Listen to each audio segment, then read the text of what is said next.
Počas vianočných prázdnin som si pozrel druhú sériu Squid Game. Teda pravda je skôr taká, že som ju celú zhltol za 2 dní. A to hneď z 2 dôvodov. Po prvé, tento seriál ma fascinuje, čo sa týka vizuálneho hľadiska, ako je tam všetko krásne, až perfekcionisticky usporiadané. A na druhej strane sa mi tiež páčia témy a otázky, ktoré tento seriál rieši. Tak napríklad hneď mi napadá otázka, prečo by niekto riskoval svoj život kvôli hre, kde každá chyba znamená smrť. Tu budem veľmi jemne spoilovať, takže ak si seriál ešte nevidel alebo nevidela, zváž, či budeš pozerať ďalej. V druhej sérii Squid Game vidíme opäť veľkú skupinu ľudí, ktorá sa rozhodla prísť a skúsiť svoje šťastie za vidinou veľkej finančnej odmeny. Napriek tomu, že už počas prvej hry Red Light Green Light veľké množstvo týchto ľudí zomrelo, zvyšok ľudí sa rozhodol pokračovať ďalej. Táto voľba nám ponúka veľmi fascinujúci pohľad na psychológiu motivácie, na psychológiu sociálnej hierarchie a takisto na mechanizmus odmeny a trestov. Najprv sa pozrime na ich motiváciu.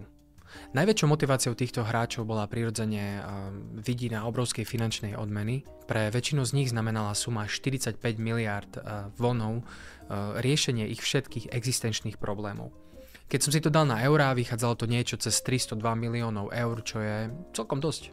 V psychológii sa tomuto venuje incentívna teória motivácie, podľa ktorej je konkrétne toto externá forma motivácie.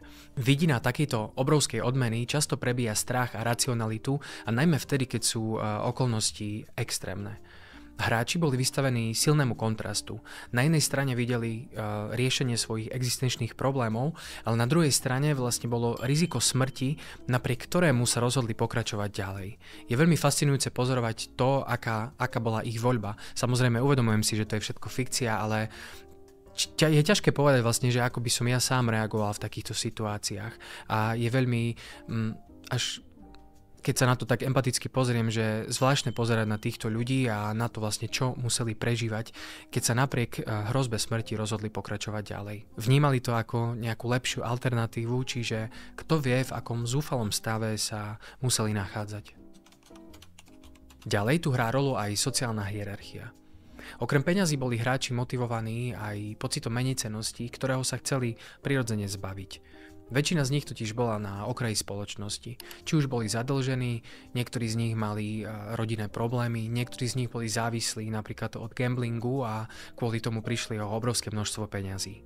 Squid Game im umožnila nielen získať peniaze, ale aj získať späť svoje sebavedomie a svoju sebahodnotu, aby aj oni konečne mohli pocítiť, že za niečo stoja, alebo že proste sú niekto a aby mohli naplniť istým spôsobom svoj potenciál a dokázať si, že za niečo stoja.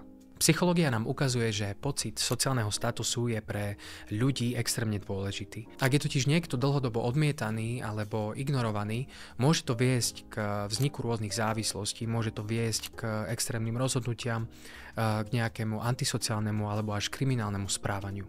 Hráči Squid Game vnímali túto hru ako možnosť dokázať sebe, ale takisto aj možnosť dokázať iným, že za niečo stoja, že naozaj dokážu byť niekým, aj keby ich to malo stáť ich život. Tento pocit po uznaní je v našej spoločnosti univerzálny a v Squid Game ho vidíme v tej najčistejšej a najextrémnejšej podobe.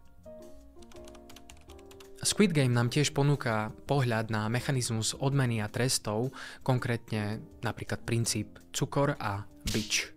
Tento princíp je založený na behaviorálnych modeloch, teda na modeloch, ktoré sa týkajú správania a funguje tak, že využívame odmeny a tresty na to, aby sme dokázali istým spôsobom formovať správanie toho druhého.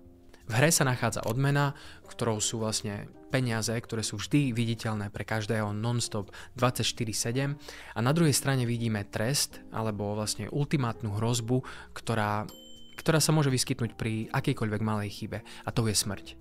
Tomuto javu sa venoval psychológ Burrhus Frederick Skinner, ktorý dá sa povedať, že túto tému priviedol do povedomia a vo svojich experimentoch sa venoval presne podmieňovaniu správania a dokázal, že naozaj je možné pozitívne alebo negatívne ovplyvňovať správanie. Príkladom pozitívneho podmieňovania je jeho experiment s potkanom, ktoré umiestnil do škatule s názvom Skinner Box. Tento potkan nemá kam ísť, no všimne si páku, ktorá akoby čaká na jeho pohyb. Najprv ju opatrne skúma, no keď ju stlačí, stane sa niečo úžasné. Objaví sa jedlo. Potkan je nadšený, pretože si práve zabezpečil potravu. A takto skúša znova a znova. Potkan teda rýchlo pochopí pravidlá tejto hry. Ak stlačí páku, okamžite dostane jedlo. Teda toto správanie začne opakovať a postupne sa stáva jeho zvykom. V jeho ďalšom experimente a za mňa trošku smutnejšom experimente sa táto situácia mení. Tentoraz je Potkan vystavený nepríjemnému elektrickému šoku, ktorý trvá len dovtedy, kým nestlačí páku. Spočiatku je zmetený a snaží sa vyhnúť nepríjemnému pocitu, až kým nenájde riešenie – stlačenie páky. Podobne ako aj v prvom prípade, aj tu si Potkan za chvíľu vlastne uvedomí, že jediným spôsobom, ako sa zbaviť tohto nepríjemného pocitu, je stláčať dookola páku. Prečo to vlastne všetko hovorím? Squid Game je totiž extrémnym príkladom tohto mechanizmu. Hráči boli motivovaní nielen, dá sa povedať, pozitívnou odmenou vo forme peňazí, ale aj hrozbou, alebo trestom, alebo negatívnym stimulom a tým bola vlastne hrozba zo smrti, vďaka ktorej museli pokračovať v tejto hre, aj keď sa im nechcelo, aj keď boli prehlasovaní, aj keď sa chceli vzdať, aj keď nevládali, aj keď vedeli, že šanca na prežitie je minimálna. Podobné mechanizmy však vidíme aj v reálnom živote. Vidíme to napríklad aj v pracovnom prostredí. Pre mnohých z nás je, dá sa povedať, napríklad nejaký finančný bonus formou pozitívnej odmeny, vďaka ktorej dokážeme pracovať dlhšie, rýchlejšie a jednoducho viacej sa snažiť.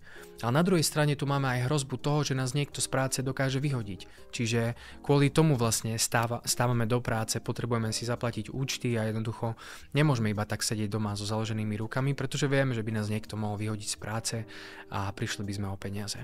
Takisto to vidíme aj pri gamblingu. Človek, ktorý je závislý od gamblingu, je motivovaný obrovskou finančnou odmenou, podobne ako v Squid Game, samozrejme bez hrozby trestu smrti, ale na druhej strane táto hra, vlastne celý tento mechanizmus je nastavený tak, že to riziko toho, že tie peniaze stratí, je oveľa väčšie.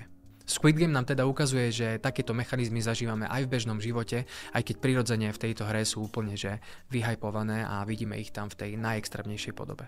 Aby sme to uzavreli, Squid Game je, aspoň pre mňa, niečo viac ako seriál. Je to psychologická štúdia, ktorá nám ukazuje, ako by sme sa asi správali, keby sme boli vystavení silnému tlaku. Ja sám napríklad neviem, ako by som reagoval, ak by som bol postavený vlastne do takejto situácie, ak by som bol nútený vlastne hrať Squid Game. Na jednej strane ľudia, ktorí tam boli, naozaj tie peniaze potrebovali, ale na druhej strane asi, aspoň teda takto z pohľadu tohto kresielka by som povedal, že asi si priveľmi vážim svoj život na to, aby som až takto riskoval, ale kto vie, možno práve tieto okolnosti, do ktorých by som sa nejakým spôsobom dostal, by zmenili to, ako aktuálne uvažujem. A kto vie, či by som zahlasoval za to, že končím a chcem ísť domov, alebo by som ešte zostal na One More Game.